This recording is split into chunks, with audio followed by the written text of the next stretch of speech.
J'ai dit tout que le peuple noir est un peuple mort. Alors on dit, mais comment? Moi je parle. Mais les gros aussi.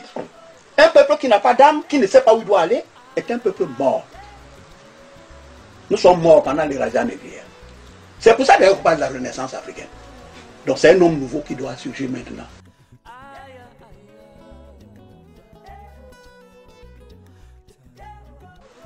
Le problème qui nous confronte aujourd'hui, c'est que nous ne maîtrisons pas les réalités du monde. Un peuple doit lire son espace. Il doit le lire et l'occuper. L'Africain ne maîtrise pas son espace. Nous ne maîtrisons rien, ni l'espace international, ni l'espace territorial. Les Noirs ne lisent pas l'histoire. Les Noirs ne lisent pas leur espace. Les Noirs n'ont jamais maîtrisé leur espace, même depuis le temps des pharaons. Nous n'avons jamais fait de la prospective. C'est-à-dire que le drame des Noirs a commencé en 655 avant Jésus-Christ avec le sac de Thèbes. Nous devons lire l'histoire. Et froidement, nous devons lire l'histoire froidement. Sinon, moi je le dis, je soupçonne les Occidentaux de vouloir exterminer les Africains, de prendre le territoire africain.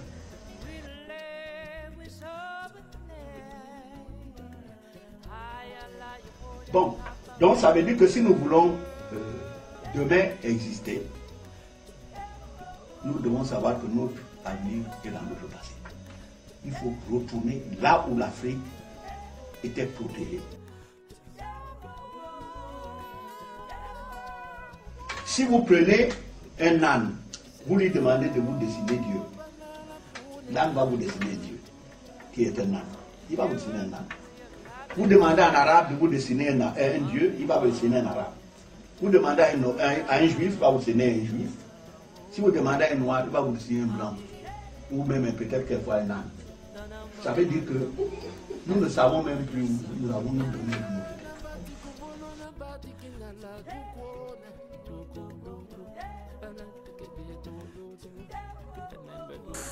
Il y a du travail à faire.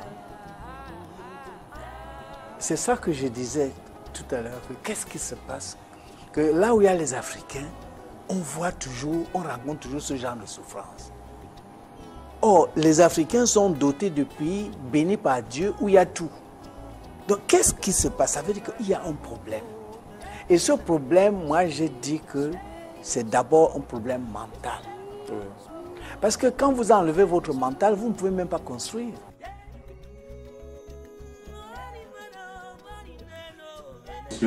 Donc, quel est le rapport entre ce que les autres ont appelé des mythes et notre façon d'agir? Pourquoi est-ce que, par exemple, nous sommes en Afrique, lorsque l'Africain finit d'uriner, il crache dessus? Pourquoi est-ce que c'est quelque chose que j'observe souvent? Un garçon en train de causer dans un coin de la rue avec une fille, il a toujours tendance à arrêter son pantalon au niveau du sexe. C'est qui Samina?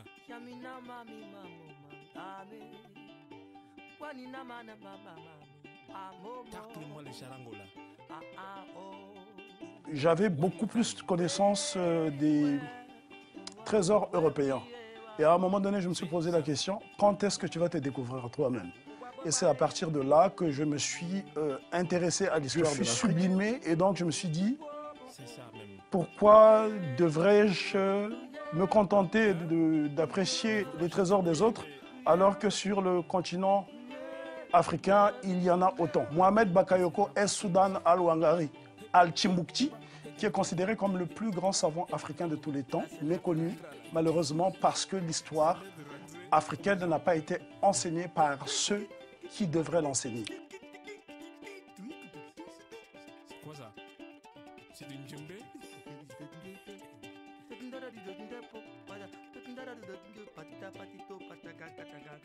Il enregistre ou c'est comment? Ah bon? On fait l'autre riff là. Tu gâtes tout là, toi.